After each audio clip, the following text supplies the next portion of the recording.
BRS party యువజన అధ్యక్షుడు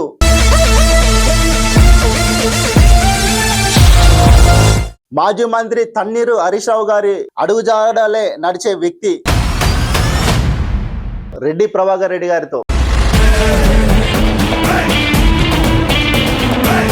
హరీష్ రావు అంటే రెడ్డి ప్రభాకర్ రెడ్డి. ఎప్పుడో హరీష్ రావు వెంటే కారణం ఏంటిదన్న?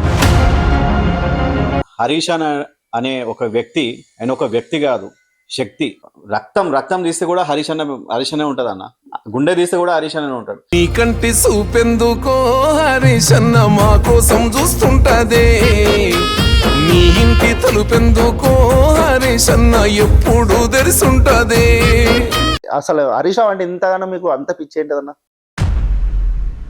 సిద్దిపేటలో ఉన్న ప్రజానీకం ఎవరైతే ఉన్నా అందరికీ కూడా అంత రెస్పాన్స్ ఇచ్చే నాయకుడు, అంత మంచి నాయకుడు మనకి తెలంగాణలో కాదు, దేశంలో కూడా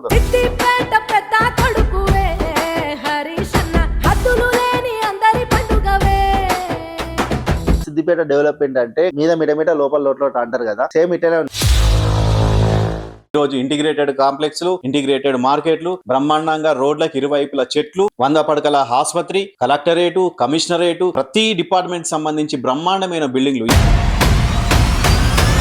ఇంత చెప్తారు కదా సిద్దిపేట అంటే హరీష్ రావు గారే అభివృద్ధి చేసిరని చెప్పి. నిన్న నేను ఒక సమస్య బయటకు తీసిన, పిల్లలు బాత్రూమ్ల దగ్గర కూర్చొని అన్నం తింటారు.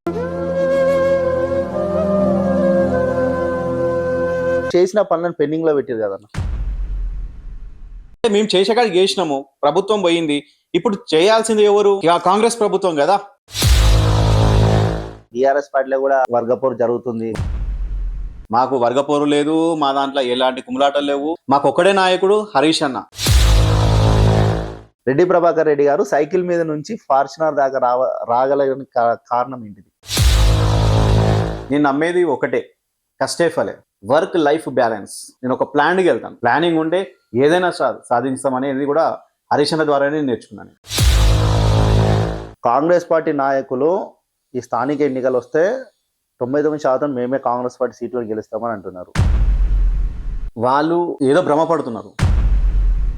కొంతమంది బీఆర్ఎస్ పార్టీ నాయకులు హరీష్ రావు గారి పేరు అడ్డం పెట్టుకొని సెటిల్మెంట్లకు పాల్పడుతున్నారని ఆరోపణలు వస్తున్నాయి.